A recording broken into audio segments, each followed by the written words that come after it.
नमस्कार, मैं हूं आमिल बेग। आप देख रहे हैं सिटी बुलेटिन न्यूज़। पेश हैं आज के प्रमुख समाचार। अयोध्या में दीपोत्सव के सकुशल निपटने के बाद अब कार्तिक मेले की बारी है। लेकिन दीपोत्सव की तरह ही कार्तिक मेले के ऊपर कोविड-19 का खतरा मंडरा रहा है, जिसको देखते हुए जिला प्रशासन और साधु संतों ने कार्तिक मेले के आयोजन में 14 कोसी, पंचकोसी परिक्रमा और पूर्णिमा स्नान में देश के लाखों श्रद्धालुओं से अयोध्या नहीं आने की अपील की है। अयोध्या में लाखों की संख्या में श्रद्धालु देश भर से पंचकोसी परिक्रमा, 14 कोसी परिक्रमा और कार्तिक पूर्णिमा स्नान मेले में शामिल होने के लिए आते रहे हैं। लेकिन इस बार कोविड-19 के संक्रमण के खतरे को देखते हुए जिला प्रशासन ने 14 कोसी परिक्रमा से पूर्व 22 नवंबर से ही यातायात का डायवर्जन कर दिया है और अयोध्या की सीमाओं को सील करने का निर्णय लिया है, जिससे अयोध्या में बाहरी श्रद्धालु प्रवेश नहीं कर सके और कोविड-19 के संक्रमण से लोगों को बचाया जा सके। अयोध्या के जिलाधिकारी अनुज कुमार झा का कहना है कि 20 नवंबर यानी 22 की रात में 14 कोसी परिक्रमा का शुभ मुहूर्त है। इसके अलावा 25 नवंबर की भोर में पंचकोसी परिक्रमा का शुभ मुहूर्त है और 29 नवंबर की रात्रि में कार्तिक पूर्णिमा स्नान का मुहूर्त है, जिसमें लाखों की संख्या में श्रद्धालु अयोध्या आकर पुण्य अर्जित करते थे। लेकिन इस बार कोविड-19 के खतरे को देखते हुए जिला प्रशासन ने देश भर के श्रद्धालुओं से अपील की है कि वह अयोध्या नहीं आए, घर में ही रहकर पूजा अर्चना करें। तैयारी हम लोग सुरक्षा के व्यापक रूप से कर रहे हैं। प्रकाश और स्वच्छता की व्यवस्था पूरी रहेगी, लेकिन एट द सेम टाइम माननीय मुख्यमंत्री जी ने भी और जो स्टेट गवर्नमेंट की गाइडलाइंस है उसके मुताबिक ही ये निर्देश जारी किए गए हैं कि सभी जो श्रद्धालु खासकर जो बाहर से आते हैं उनसे ये अनुरोध किया जाए, आह्वान किया जाए, निवेदन किया जाए कि वो अपने घरों पर रह करके ही अपनी श्रद्धा इस बार निवेदित करें और भीड़ भाड़ के इलाकों में कम से कम जाएं।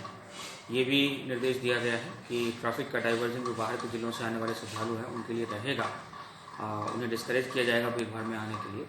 और पूरा जो परिक्रमा पथ है उस पर टेम्परेचर स्कैनिंग और मास्क वगैरह की चेकिंग लगातार होगी, तो इससे भी थोड़ी सी असुविधा उनको हो सकती है। बेहतर है कि इस साल हम लोग कोरोना के संक्रमण को रोकने के लिए ज़्यादा एहतियात बरतें, भीड़ भाड़ में जाने से बचें, अनावश्यक ना जाएं और यथासंभव घर से ही अपनी श्रद्धा निवेदित करें।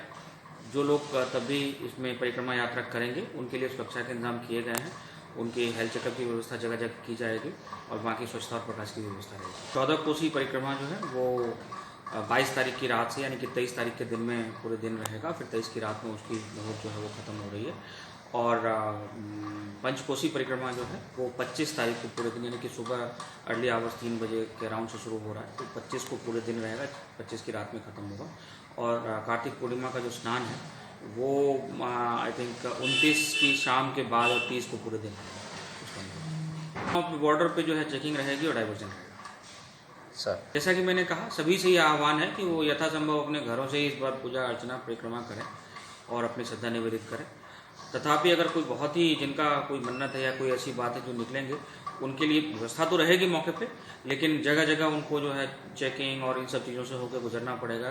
कोरोना के लक्षणों की जांच के लिए वहाँ पे टेम्परेचर स्कैनिंग टीम लगाई जा रही है, जगह जगह जो है वो कोविड हेल्प डेस्क लगाया जा रहा है, मास्क की चेकिंग होगी। तो ये सब चीज़ें रहेंगी। जो कोविड के प्रोटोकॉल का पालन है वो बहुत ही अनिवार्य होगा इस बार की। अयोध्या के संतों ने भी देश भर के श्रद्धालुओं से कार्तिक मेले के दौरान अयोध्या न आने की अपील की है। श्री राम जन्मभूमि राम मंदिर के मुख्य पुजारी आचार्य सत्येंद्र दास का कहना है कि कोविड-19 के संक्रमण को देखते हुए 14 कोसी, पंचकोसी और पूर्णिमा स्नान में श्रद्धालुओं को अयोध्या नहीं पहुंचना चाहिए, क्योंकि इस महामारी से बचाव ही उपाय है। के लिए बहुत ही महामारी के रूप में है, इसलिए इसके लिए अपने बचाव में ही बचाव है। और यह इसका प्रभाव जो पड़ता है, यदि एक के होता है तो कईयों के साथ संक्रमित हो जाता है। इसलिए जहाँ जहाँ पर भी जो मेला लगते हैं या परिक्रमा होती है, वह सभी जगह सावधानी बरतना पड़ता है। अयोध्या की परिक्रमा यह जो आ रही है और पूर्णमासी आ रही है, फिर छोटी परिक्रमा एकादशी, तो इसमें लोगों को हम यही कहेंगे कि यहाँ परिक्रमा करने के न आकर के, स्नान करने के लिए यहाँ न आकर आप अपने घर में ही रहें, क्योंकि कोरोना से बचाव करना बहुत ज़रूरी है। जिस प्रकार से पिछले समय में ही जो हमारे यहाँ स्नान पर्व रहा उसमें लोग नहीं आए, उसको जो कहा गया तो नहीं लोग आए, इसी प्रकार से इस परिक्रमा में और छोटी बड़ी परिक्रमा में, साथ ही एकादशी और पूर्णिमा को यहाँ नया में अपने अपने घर पर ही पूजा पाठ अयोध्या का और भगवान श्री राम का स्मरण करके करें। आपको उसी जगह है वह फल मिलेगा जो परिक्रमा से मिलता है। मणि रामदास छावनी के उत्तराधिकारी महंत कमल नयन दास ने भी श्रद्धालुओं से अपील की है कि वह महामारी को देखते हुए जिला प्रशासन का सहयोग करें और संक्रमण को देखते हुए यहां पर न आए।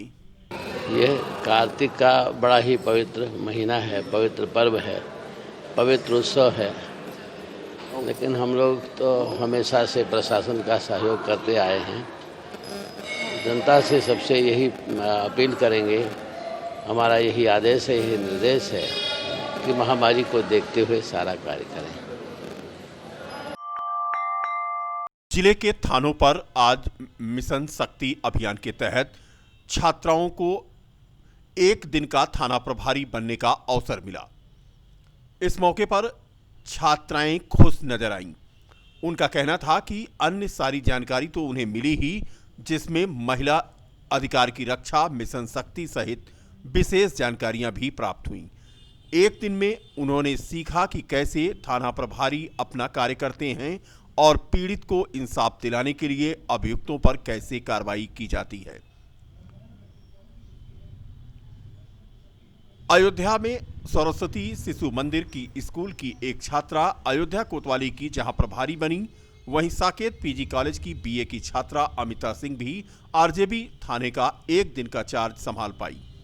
इसी तरह से जिले के अन्य थानों पर भी छात्राओं को आज मिशन शक्ति अभियान के तहत एक दिन का थाना प्रभारी बनने का अवसर मिला। सीखा उन्होंने कि कैसे थाना चलाया जाता है और प्रभारी के डेली रूटीन के सभी कार्य क्या होते हैं। सभी रजिस्टरों के बारे में उन्हें जानकारी दी गई और पीड़ितों को संतुष्ट करने, तहरीर की कॉपी मिलने पर एफआईआर दर्ज करने की प्रोसेस को भी उन्होंने समझा। मिशन शक्ति के तहत पीड़ित महिला युवती किशोरी को न्याय दिलाने की प्रोसेस को भी बारीकी से उन्हें समझाया गया। एक दिन की थाना प्रभारी बनाए जाने पर बालिकाओं ने हर्ष व्यक्त किया। उत्तर प्रदेश सरकार द्वारा चलाए जा रहे मिशन शक्ति अभियान के तहत आज अंतर्राष्ट्रीय बाल दिवस के अवसर पर अयोध्या पुलिस ने एक दिन थानेदार कार्यक्रम का आयोजन किया। इस कार्यक्रम में सभी थानों पर किशोरी बालिकाओं को कुछ घंटों के लिए एसएचओ बनाया गया। उन्होंने थाना प्रभारी के कार्य सीखे, यह देखा कि थाने पर किस तरह की शिकायतें आती हैं, उनका निस्तारण कैसे किया जाता है तथा कैसे रजिस्टर मेंटेन किए जाते हैं। इस कार्यक्रम के तहत उन्होंने सीसीटीएनएस की फंक्शनिंग भी देखी। इस कार्यक्रम में सभी बालिकाओं ने बहुत उत्साह के साथ प्रतिभाग किया और हम उम्मीद करते हैं कि ऐसी पहल से, ऐसे कार्यक्रमों से बालिकाओं और पुलिस के मध्य जो दूरी है वो कम हो पाएगी और बालिकाएं बिना हिचकिचाहट के पुलिस को अपनी मित्र समझते हुए अपनी सारी प्रॉब्लम्स, जो भी सूचनाएं हैं वो दे। नहाय खाए के साथ शुरू हुआ सूर्योपासना का महापर्व छठ आज संपन्न हो गया। सरयू नदी समेत सरोवरों व कुंडों में स्नान और कद्दू भात खाकर महिलाओं ने आज इस महापर्व को मनाया। महिलाओं ने पुत्रों के साथ कमर भर पानी में खड़ा होकर के जहां अस्ताचली सूर्य को अर्घ्य दिया, वहीं उगते सूर्य को अर्घ्य देने के साथ ही व्रत का पारण हो जाएगा। इस दौरान छठ माता को 36 प्रकार के फल चढ़ते हैं। इसको देखते हुए तैयारियां करके आज महिलाएं गुप्तार घाट पर पहुंची और यहां पर यह महापर्व धूमधाम के साथ मनाया गया। बिहार व पूरब के लोगों में महापर्व को लेकर खासा उत्साह रहता है। व्रती महिलाएं नहाकर सात्विक व शुद्ध भोजन करके व्रत की शुरुआत करती हैं और सूर्यास्त के बाद सूर्य भगवान को भोग लगाकर प्रसाद ग्रहण कर घर के सदस्यों, रिश्तेदारों व पड़ोसियों को भी परोसती हैं।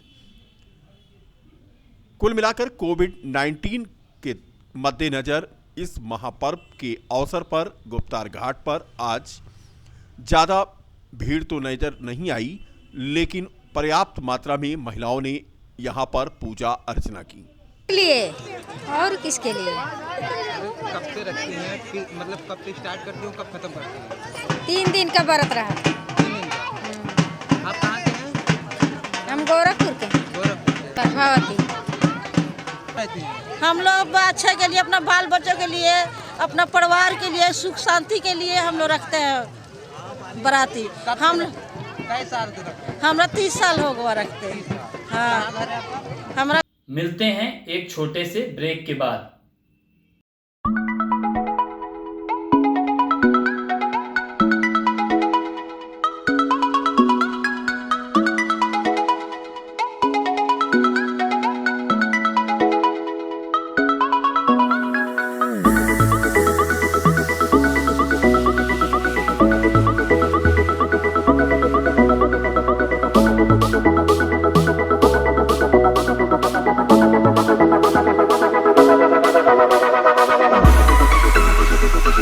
गोरखपुर अयोध्या शिक्षक निर्वाचन क्षेत्र से निर्दल प्रत्याशी व दर्जा प्राप्त राज्य मंत्री डॉक्टर बिभ्रांत चंद्र कौशिक ने अयोध्या में पत्रकारों से बात की।